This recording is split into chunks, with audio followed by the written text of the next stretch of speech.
नमस्कार दोस्तों, मैं आकृति आप सभी का स्वागत करती हूँ आकृतिस किचन कॉर्नर में। आज मैं आप सबके लिए लेके आई हूँ। वैसे देखने में ये गुलाब जामुन लगता ज़रूर है, पर गुलाब जामुन है नहीं। उसी की फैमिली से बिलोंग ज़रूर करता है, लेकिन बनाना बहुत ही आसान है। ना ही आपको इसके लिए मावे की ज़रूरत है, ना उसे मसलने की ज़रूरत है। बहुत ही आसानी से बन के ये रेडी हो जाती है, रस भरी, फुल रस से भरी। तो आइए स्टार्ट करते हैं। सबसे पहले हम एक कढ़ाई चढ़ा लेंगे और जिसके अंदर हम इसमें डालने वाले हैं लगभग 1.5 कटोरी पानी। पानी डालने के बाद हम इसे उबाल लेंगे। मेजरमेंट के लिए आप कटोरी या फिर कप कोई भी एक चीज़ सेट कर लीजिएगा और सारा का सारा मेजरमेंट हमें उसी कटोरी से करना है। तो देखिए मैंने 1.5 कप पानी डाल दिया है, यानी कटोरी पानी डाल दिया है, वो अच्छे से उबल चुका है। अब हम इसके अंदर डालेंगे बारीक वाली सूजी। बारीक वाली जो सूजी आती है ना, वो हमें डालनी है। मान लीजिए कि अगर आपके पास बारीक वाली सूजी नहीं है तो मोटी सूजी को एक बार मिक्सर में चला लीजिएगा, बारीक सूजी रेडी हो जाएगी। ये देखिए 1 कप मैंने डाला था और ये आधा कप। और हमें इसे इतना गैप नहीं देना है, जैसे मैं अभी वीडियो बना रही हूँ इसीलिए मैंने थोड़ा सा गैप दे दिया है, लेकिन आपको तुरंत ही डालना है।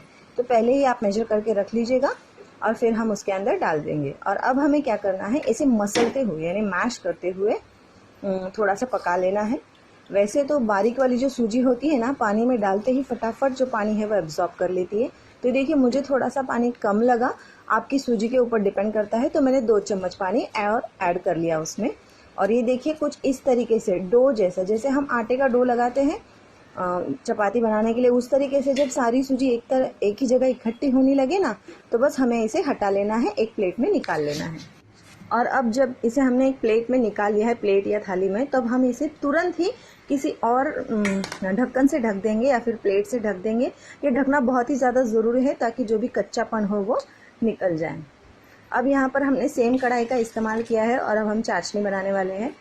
तो उसी सेम कटोरी से मैंने यहाँ पर 2 कटोरी लिया है पानी, और जितना हम पानी लेंगे उतनी ही हमें चीनी लेनी है। तो यहाँ पर मैंने 1 और 1 कटोरी। अभी चीनी जो है वो आप आपके हिसाब से कम या ज़्यादा कर सकते हैं।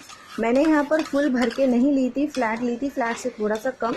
अगर आप फुल भर के लेंगे तो बस एक फुल भर के और दूसरा जो है वो आधा, उससे ज़्यादा चीनी नहीं डालनी है, बस हमें इतनी ही डालना है। इसलिए आप प्लेन ही रखिएगा, छोटी कटोरी, जो भी कटोरी का आप मेजरमेंट लेंगे वो। और अब हम इसे बिल्कुल अच्छे से चला लेंगे। और फ्लेवर के लिए हम इसके अंदर डालने वाले हैं छोटी जो इलायची होती है, उसे हमने बारीक कूट लिया था, उसका पाउडर। बिल्कुल ऑप्शनल है, अगर आपको पसंद हो तो आप डालें और अगर नहीं पसंद है तो आप ना डालें, लेकिन मैं रेकमेंड करूँगी कि आप ज़रूर डालिएगा। इससे हमारी जो चाशनी होती है ना, उसमें टेस्ट बहुत ही बढ़िया आता है। तो अब हम इसे उबलने देंगे। जब तक हमारी चाशनी बन रही है तब तक हम थोड़ी सी इस पर मेहनत कर लेते हैं, ज़्यादा नहीं है। आप देख सकते हैं कि ये बिल्कुल सॉफ्ट डो जैसा बन करके रेडी हो चुका है, पर इसमें जो 2-3 चीज़ें ऐड करनी है अब हम वो डालेंगे। तो सबसे पहले मैं इसमें डालने वाली हूँ मैदा। तो देखिए छोटा जो घर का रेगुलर चम्मच होता है ना, मैंने उसी का इस्तेमाल किया है। क्योंकि मैंने 1.5 कटोरी रवा लिया था, इसलिए मैं 1.5 चम्मच इसमें डालने वाली हूँ मैदा, यानी 1.5 चम्मच हम इसमें डालेंगे मैदा। और अब मैं इसके अंदर डालने वाली हूँ मिल्क पाउडर। आप किसी भी ब्रांड का मिल्क पाउडर ले सकते हैं। मैंने यहाँ पर लगभग 3 चम्मच, यानी कि जितना मैदा या फिर सूजी ली है उसका डबल, तो 3 चम्मच हमने यहाँ पर डाल दिया है मिल्क पाउडर। और अब हम धीरे धीरे करके चम्मच की मदद से इसमें दूध डालेंगे और दूध डाल के हमें इसे बिल्कुल अच्छी तरीके से मसलना है, ताकि जो हमने मिल्क पाउडर और जो हमने मैदा डाला है वो बिल्कुल सूजी के साथ मिल जाए। जिस तरीके से हम आटा गूंथते हैं ना फ्रेंड्स, बस उसी तरीके से एकदम मसल के, ताकि वो एकदम चिकना हो जाए। इसमें लगभग 3 से 4 मिनट का समय लग सकता है। आपकी सूजी की क्वालिटी के ऊपर भी डिपेंड करता है। अगर आपकी सूजी एकदम बढ़िया क्वालिटी की हो तो उसे ज़्यादा गूंथने की ज़रूरत नहीं है, लेकिन फिर भी मैं यहाँ पर ज़्यादा ही गूंथूंगी ताकि आपको इस बात का तसल्ली हो जाए कि हमें इसे 3 से 4 मिनट तक ही भूनना है। और धीरे धीरे करके आप देख सकते हैं, थोड़ा थोड़ा करके हमें उसमें दूध डालना है। एक साथ बिल्कुल नहीं डालेंगे, नहीं तो पतला भी हो सकता है, इसलिए ध्यान रहे कि 1-1 चम्मच करके ही हमें उसे दूध डालना है। अभी आप देख सकते हैं कि मैं किस तरीके से, जिस तरीके से आटा लगाते हैं ना, बस उसी तरीके से बिल्कुल मसल के उसे गूंद लेना है। एकदम चिकना सा होना चाहिए। ये जो गूंदने का प्रोसेस है बहुत इंपॉर्टेंट है दोस्तों। ये अगर अच्छे से हो जाए ना तो आपकी जो रस भरी है ना वो बिल्कुल अच्छे से फूल के निकल आएगी। तो देखिए मैं इसे बिल्कुल अच्छे से गूंद के रेडी कर लेती हूँ।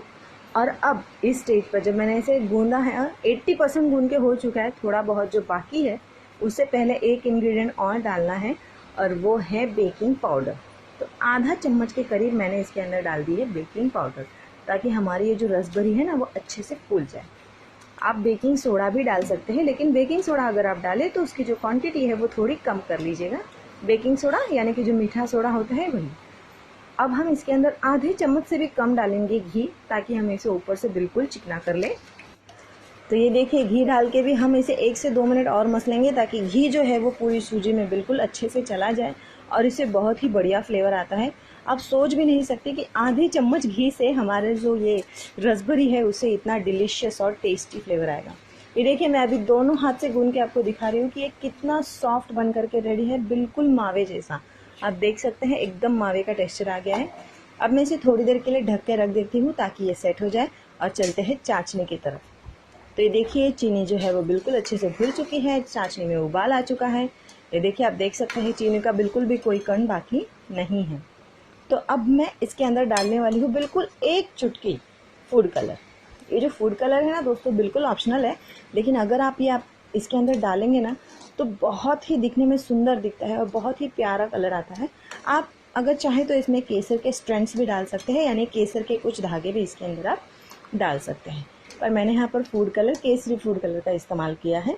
और चाशनी अब हम ज़रा चेक करके देखेंगे। तो ये देखिए, मैंने हाथों में ली चाशनी। ये देखिए, चिपचिपापन है, लेकिन बिल्कुल भी तार नहीं आ रही है। देखिए, आप देख सकते हैं मेरे हाथों में बिल्कुल तार, जो 1 तार 2 तार की चाशनी कही जाती है ना, वैसा कुछ भी नहीं आ रहा है। तो इस बात का ध्यान रखना है कि जो तेल हम हाथ में लेंगे तो कैसे चिपचिपा होता है, बस उस तरीके से चिपचिपाहट आनी चाहिए, तार नहीं। इससे ज़्यादा अब हम चाशनी को नहीं पकाएंगे। चाशनी हम बंद करके साइड में रख देंगे। चाशनी को ये देखिए, मैंने साइड में निकाल के रख दी है चाशनी। अब ये इतनी गर्म है कि अपने आप से ही और थोड़ा पकेगी। तो अब हमें रसभरी करना है फ्राई। तो मैंने यहाँ पर एक कढ़ाई चढ़ा ली है, कढ़ाई में तेल डाल दिया है, और अब हम रसभरी के छोटे छोटे गोले बना लेंगे।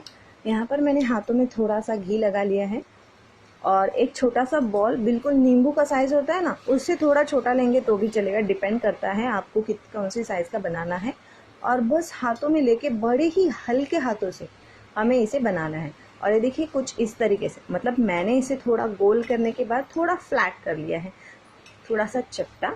आपके ऊपर है, आप इसे जो भी शेप देना चाहे। अगर आप इसे बिल्कुल गोल गोल बनाएंगे ना तो बिल्कुल रसगुल्ला ही, गुलाब जामुन ही लगेगा, रसगुल्ला नहीं, गुलाब जामुन। तो ये देखिए, बस इस तरीके से हल्के हाथों से हमें इसे, हल्के हाथों से, ज़्यादा ज़ोर से नहीं प्रेस करना है। और अगर साइड से कहीं से क्रैक आ जाए तो हम उसे बड़े ही आसानी से मैनेज कर सकते हैं। अपने हाथों की मदद से उसे गोल गोल घुमाते हुए क्रैक फ्री बनाना है। बस इस बात का ध्यान रखना है कि हमारी जो रसभरी है उसमें बिल्कुल भी क्रैक नहीं आना चाहिए, नहीं तो वो तेल में जाते ही फट जाएगा। ये देखिए, कुछ इस तरीके से हम जो सारे की सारे रसभरी है वो बना करके रेडी कर लेंगे। तो आइए देखते हैं हमारा तेल। तो ये देखिए, तेल भी हमारा गर्म हो चुका है। तेल का टेम्परेचर बहुत ज़्यादा नहीं होना चाहिए कि डालते ही हमारा रसभरी जल जाए, इस बात का हमें ध्यान रखना है। और बिल्कुल ठंडा भी नहीं होना चाहिए, इससे क्या होगा कि हमारी जो रसभरी है वो सख्त हो जाएगी और चाशनी को एब्जॉर्ब नहीं कर पाएगी। इसलिए लो टू मीडियम फ्लेम के बीच में हमें तेल को इतना गर्म करना है कि रसभरी डालने पर उसमें उबाल आए, छोटे छोटे बुलबुले आने लग जाए, उबाल नहीं, छोटे छोटे बुलबुले। और डालते ही हमें उसे तुरंत छूना भी नहीं है, 2 से 3 मिनट के लिए हम उसे वैसे ही रखेंगे, क्योंकि जो रसभरी होती है ना बहुत ही डेलिकेट होती है। आप अगर उसे तुरंत ही पलटेंगे तो वो फट जाएगी। तो बड़े 2 से 3 मिनट के बाद बड़े ही हल्के हाथों से हम उसे टर्न करेंगे, और एक साथ ढेर सारी रसभरी नहीं डालनी है, नहीं तो तेल का टेम्परेचर है वो कम हो जाएगा। ये जो तेल वाला टेम्परेचर और ये जो बातें हैं ना दोस्तों, उसे थोड़ा ध्यान रखना है कि एक साथ हम सारी नहीं डालेंगे, 2 से 3 ही डालेंगे, फिर 4 डाल सकते हैं। मैंने यहाँ पर छोटी सी कढ़ाई ली है तो मेरी कढ़ाई में 4 एकदम परफेक्ट बैठ रही है। अगर आप बड़ी वाली कढ़ाई लेंगे तो उसमें आपको तेल भी ज़्यादा लगेगा, और हम उसमें 4 से 5 के ऊपर नहीं डालेंगे। तो यहाँ पर एक बिल्कुल अच्छे से डीप फ्राई होनी चाहिए दोस्तों, हाफ फ्राई नहीं। डीप फ्राई यानी कि जो रसभरी है वो पूरी तरीके से तेल में डूब जानी चाहिए। और ये देखिए, जैसे ही वो पक जाएगी ना, वो ऊपर तैर के आने लगेंगी। ये देखिए, आप देख सकते हैं। आप अगर चाहें तो इसे इतना ही कलर दे सकते हैं, पर मैं इसे थोड़ा और कलर देना चाहती हूँ, इसलिए मैं इसे थोड़ा सा, बस 30 से 40 सेकंड के लिए और थोड़ा सा फ्राई करूँगी, ज़्यादा नहीं। ये देखिए, मैंने सारी रसभरी है वो बना करके साइड में रख दी है। और ये देखिए, हमारा जो फर्स्ट बैच है वो बिल्कुल तैयार हो चुका है। ये देखिए, आप देख सकते हैं एकदम गुलाब जामुन जैसे ही लगता है। इससे ज़्यादा हमें इसे फ्राई नहीं करना है, हमें इसे काला कलर या फिर एकदम डार्क ब्राउन कलर नहीं आना चाहिए, इतना ही ब्राउन कलर आना चाहिए। इससे लाइट होगा तो भी चलेगा। ये देखिए, आप देख सकते हैं मैंने इतनी सारी रसभरी जो है वो फ्राई करके रख ली है और ये अभी हल्की गुनगुनी है, मैं इसे छू पा रही हूँ। आप देख सकते हैं सबका कलर कैसा है, ज़्यादा डार्क बिल्कुल भी नहीं करना है। और अब हम इसे चाशनी में डालने वाले हैं। चाशनी जो है वो भी हल्की सी गर्म होनी चाहिए, बहुत ज़्यादा गर्म नहीं दोस्तों, हल्की सी गुनगुनी होनी चाहिए।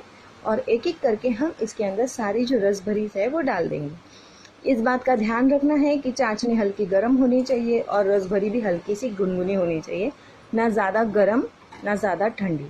तो दोनों चीज़ें हल्के हल्की गर्म होंगी तो हमारी जो रसभरी है वो तुरंत ही चाशनी को अपने अंदर एब्जॉर्ब करना चालू करती है। अगर आपकी जो चाशनी है वो ठंडी हो गई होगी तो आप उसे हल्का सा गर्म कर लीजिए, ज़्यादा नहीं, बहुत ही हल्का सा। देखिए, आप देख सकते हैं कि इसमें से भाप वगैरह नहीं आ रही है, बहुत ही हल्की सी हमने इसे गर्म की है चाशनी को।